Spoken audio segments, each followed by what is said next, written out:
Halo, perkenalkan nama saya Kelvin Ananta Ahmadi dengan NIM 2305040147. Di sini saya akan menjelaskan tentang pendahuluan Avanti Communications dengan eh, Kementerian Pertahanan RI. Nah, di Indonesia itu negara hukum yang artinya semua putusan pengadilan yang sudah wajib final itu dilaksanakan, termasuk oleh negara sendiri. Ini sudah teratur dalam Undang-Undang 1945. Dalam kontrak internasional, negara posisinya itu sama dengan pihak swasta. Jadi, kalau ada sengketa dan diputus lewat arbitrase internasional, negara itu tetap wajib patuh gitu. Contohnya kasus Avanti Communication dengan Kementerian Pertahanan RI yang sudah saya bilang sebelumnya. Nah, kalau negara tidak melaksanakan putusan tersebut, dampaknya ini bisa serius. Bukan cuma melanggar kontrak, tetapi juga ini bisa merusak prinsip negara hukum, menurunkan kepercayaan internasional, dan ini juga bisa berujung pada penyitaan aset yang ada di luar negeri.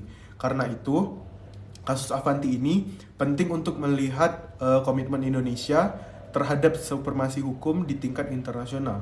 Sekian dari saya, selanjutnya akan dilanjutkan oleh rekan saya yaitu Renaldi. Perkenalkan, saya Renaldi dengan NIM 2305404024 mewakili rekan-rekan yang membahas terkait wan prestasi yang dilakukan oleh Kementerian Pertahanan yang di sini diwakili oleh negara Indonesia. Yang dimana saya akan membahas terkait pertanggungjawaban negara Indonesia kepada PT Avanti Communication.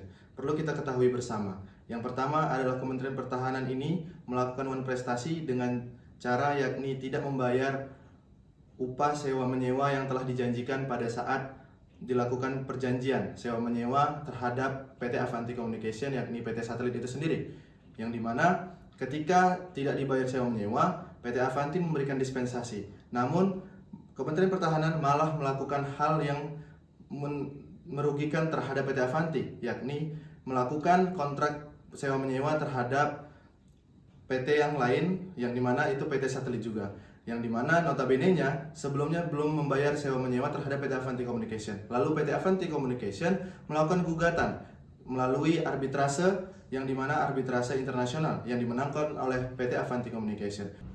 Maka setelah PT Avanti memenangkan gugatan yang diajukan ke arbitrase internasional, yang dimana Indonesia selaku negara yang mewakili Kementerian Pertahanan harus membayar ganti rugi, yang dimana sesuai tertera dengan 1243 KUH Perdata terkait wan prestasi yang harus dibayarkan ketika seseorang melakukan pelanggaran terhadap perjanjian sewa menyewa, jual beli maupun kontrak.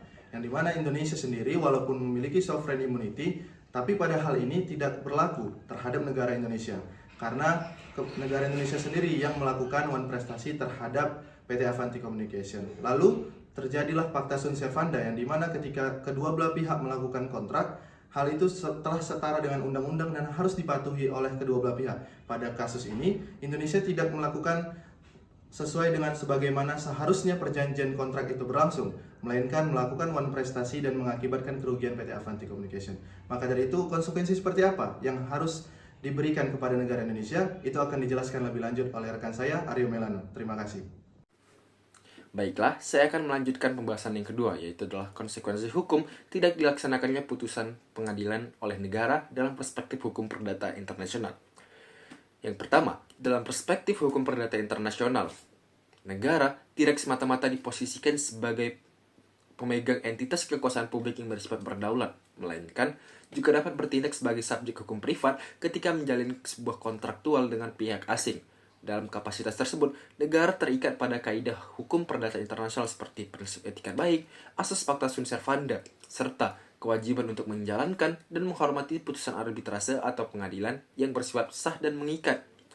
Lebih lanjut lagi, dalam konteks kontrak internasional, hubungan hukum antara negara dan subjek hukum privat asing pada umumnya itu dapat dikualifikasikan sebagai hubungan hukum privat lintas negara. Oleh karena itu, mekanisme penyelesaian sengketa yang timbul harus tunduk pada ketentuan hukum yang dipilih atau choice of law dan pilihan forum choice of forum yang telah disepakati oleh kedua para pihak. Ketika suatu negara secara sukarela menyetujui penyelesaian sengketa melalui arbitrase internasional atau pengadilan internasional, artinya persetujuan tersebut secara hukum dipahami sebagai bentuk pembatasan terhadap imunitas kedaulatan negara dalam bidang perdata sesuai dengan doktrin imunitas kedaulatan terbatas. Konsekuensinya, alasan kedaulatan negara tidak dapat dijustifikasi untuk menolak atau menghindari putusan arbitrase yang telah memperoleh kekuatan hukum tetap. Dengan demikian, implikasi hukum yang akan timbul akibat tidak dipenuhinya putusan pengadilan atau arbitrase oleh negara dalam kerangka hukum perdata internasional tidak dapat dipahami sebagai mata-mata sebagai pelanggaran normatif. Konsekuensi tersebut juga memiliki dimensi praktis dan strategis yang nyata, mulai dari terbukanya kemungkinan eksekusi terhadap aset negara di luar yurisdiksi nasional, kemudian menurunnya tingkat kepercayaan internasional terhadap negara sebagai pihak dalam kontrak lintas negara, hingga melemahnya posisi negara dalam struktur hukum dan ekonomi global. Sengketa dalam kasus yang kami ambil ini, sengketa antara Avanti Communication dan pemerintah Indonesia telah menunjukkan secara jelas bahwa ketaatan negara terhadap putusan hukum dalam ranah perdata internasional merupakan syarat yang fundamental bagi terwujudnya supremasi hukum, baik dalam status hukum nasional maupun dalam tatanan hukum internasional yang lebih luas. Sekian, terima kasih.